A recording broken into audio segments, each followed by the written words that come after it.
ែใจดอนโตตอนស្រងស្រីអង្គរបរិយភ្នំដាដួងចិត្តជាប់ដល់ខាងខេត្តតាកែវគឺស្ថិតនៅក្នុងភូមិសឹងសង្កាត់តាកាក្នុងក្រុងដូនកែវខេត្តតាកែវបើគិតទៅមានចម្ងាយប្រហែលជា74គីឡូម៉ែត្រពីរាជធានីភ្នំពេញនិងមានចម្ងាយ4គីឡូម៉ែត្រពីទីរួមខេត្តតាកែវបាទពាក់ព័ន្ធជាមួយនឹងកម្មវិធីរបស់មជ្ឈមណ្ឌលយុវជនខេត្តតាកែវគឺយើងមានកម្មវិធីដូចជាការបើកបង្រៀនថ្នាក់ភាសាអង់គ្លេសថ្នាក់ភាសាកូរ៉េថ្នាក់ភាសាចិន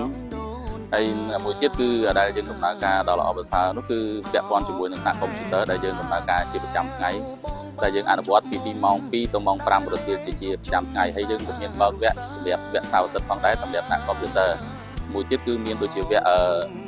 ថ្នាក់កម្រិតសមមូលគីបបាទដែលមានការចូលរួមពីបងប្អូនដែលបោះបង់ការសិក្សាតាំងពីថ្នាក់ទី7ដល់ទី9បាទដែលបញ្ចូលរួមរៀនជាមួយនឹងកម្មវិធី BIP ហើយក្នុងនោះផងដែរក៏មានវគ្គកាត់ដេរក៏យើងដំណើរការជាប្រចាំដែរដែលយើងអនុវត្តជាប្រចាំថ្ងៃចាប់ពីថ្ងៃច័ន្ទរហូតដល់ថ្ងៃសុក្រអ្វីដែលមជ្ឈមណ្ឌលយើងធ្វើបានច្រើនយ៉ាងនឹងទៀតដូចជាយើងមានកន្លែងសម្រាប់ចិញ្ចឹមកែបដូចជាកន្លែងចិញ្ចឹមខ្យងចិញ្ចឹមត្រីហើយក្នុងនោះផងដែរក៏មានការចិញ្ចឹមជាសត្វដង្អានសត្វមាន់ទីនឹងផងដែរបាទ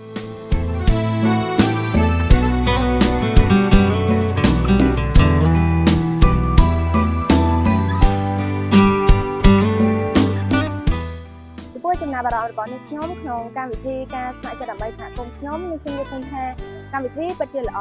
ដែលកម្មវិធីផ្ដល់ឱកាសដល់យុវជនក្នុងការជ្រើសរើសគម្រោងដើម្បីអនុវត្តដើម្បីដោះស្រាយនូវបញ្ហាដែលកើតមានឡើងផ្ទាល់នៅក្នុងសហគមន៍ដែលខ្លួនកំពុងរស់នៅព្រមទាំងផ្ដល់នូវវគ្គបណ្ដុះបណ្ដាលទាក់ទងនឹងការអនុវត្តគម្រោងការដោះស្រាយបញ្ហានិងផ្ដល់នូវចំណេះដឹងនិងជំនាញថ្មីៗជាច្រើនដល់យុវជន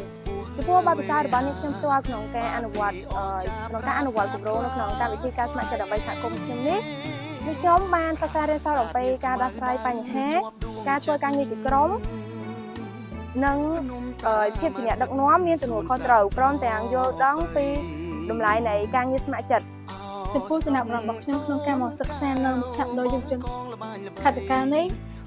គឺនៅទីនេះមានកម្មវិធីសិក្សាជាច្រើនដូចជាផ្នែកកសិកម្មកាត់ដេរនិងភាសាបរទេសព្រមទាំងផ្សាយកុំព្យូទ័រទៀតផងហើយនៅទីនេះចំពោះអ្នកគ្រូលោកគ្រូពួកគាត់មានការយកចិត្តទុកដាក់យ៉ាងខ្លាំងក្នុងការបង្រៀននិងផ្ដោតទៅលើជំនាញវិជ្ជាជីវៈរបស់សិស្សនិងសមត្ថភាពផ្ទាល់ខ្លួនរបស់សិស្សចំពោះនៅទីនេះមានបរិស្ថានស្រស់ស្អាតមានទីធ្លាធំទូលាយសម្រាប់ការសិក្សានិងមានកម្មវិធីសិក្សាជាច្រើនទៀតផងចំពោះបទពិសោធន៍របស់ខ្ញុំគឺខ្ញុំបានសិក្សាភាសាបរទេសនិងភាសាកូរ៉េជាមួយនឹងជនជាតិកូរ៉េផ្ទាល់តែម្ដងស្រុកដូនកែវបងកងល្បាញល្បីរួមស្នេហ៍ភក្តីទាំងដីខែមរារួមស្នេហ៍ភក្តីទាំងដី